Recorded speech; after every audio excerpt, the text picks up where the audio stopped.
Queridos amigos, me da mucho gusto saludarlos. Mi nombre es Danilo Obando.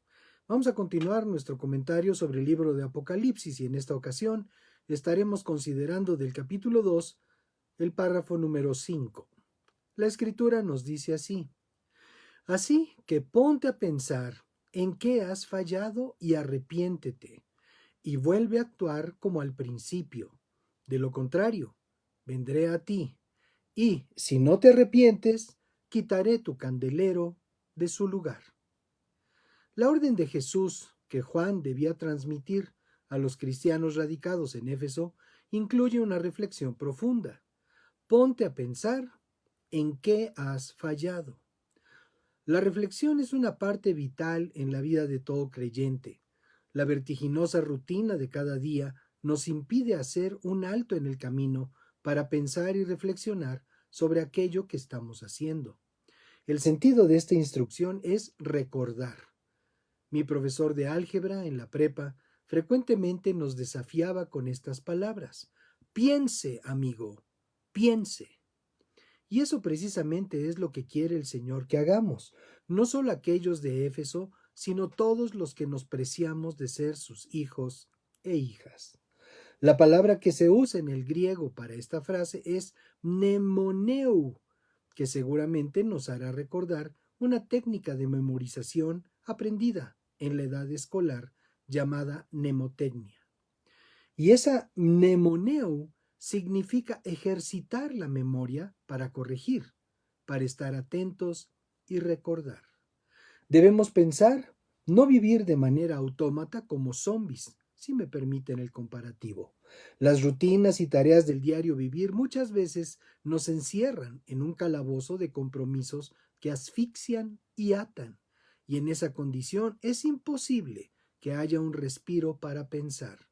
Sea el trabajo, sean las presiones económicas, sean las rutinas del hogar, y en cada caso, la presión o estrés de cada una de ellas se convierte en una camisa de fuerza que impide la libertad que se requiere para poder pensar. Dejemos a un lado el celular o la tableta y tomemos un tiempo para pensar. ¿Y pensar en qué? No en la inmortalidad del cangrejo, por supuesto que no, en lo que el Señor pide que pensemos. ¿En qué has fallado? Y en lo primero que debemos reconocer que hemos fallado es precisamente en alejarnos de nuestro primer amor.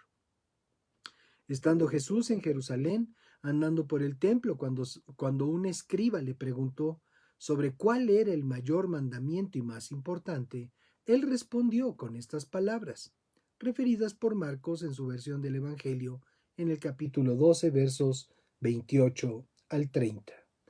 Uno de los escribas que había estado presente en la discusión y que vio lo bien que Jesús le había respondido, le preguntó: de todos los mandamientos, ¿cuál es el más importante?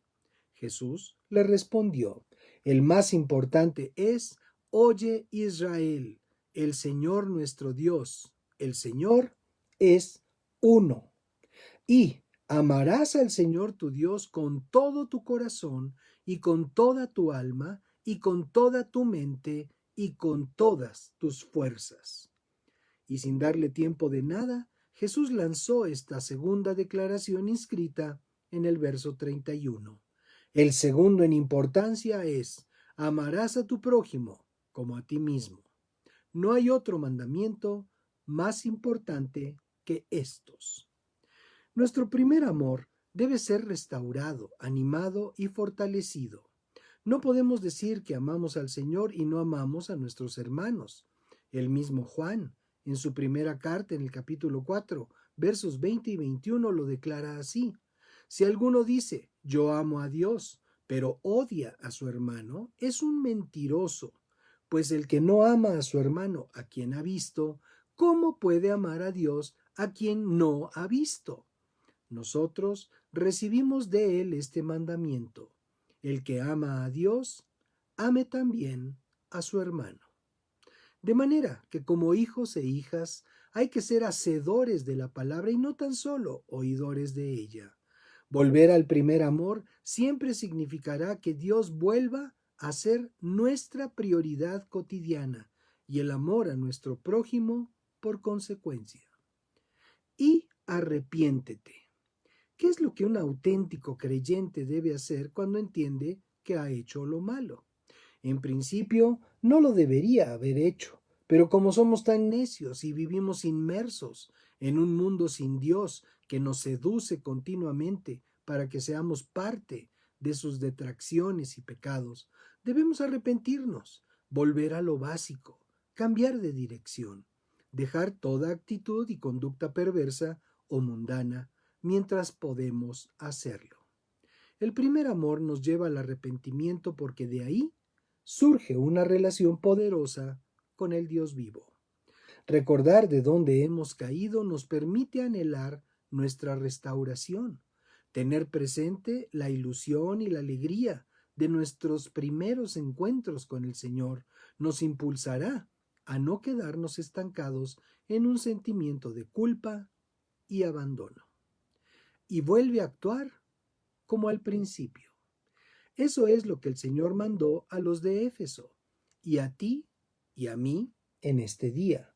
Actuemos como al principio, con sencillez, creyendo cada palabra que sale de su boca, viviendo por su palabra, anhelando nuestra comunión con Él cada día y esperando nuestra redención, haciendo aquellas buenas obras de las que ya hemos hablado. Pero la advertencia del Señor es muy severa para aquellos y para nosotros, porque hay un tiempo para todo, y este es nuestro tiempo para aprovechar su exhortación. De lo contrario, vendré a ti, y si no te arrepientes, quitaré tu candelero de su lugar. Como iglesia del Señor que somos, tenemos que arrepentirnos de todo lo malo que hayamos hecho, haya sido voluntario o no. Si hemos hecho lo malo, debemos arrepentirnos.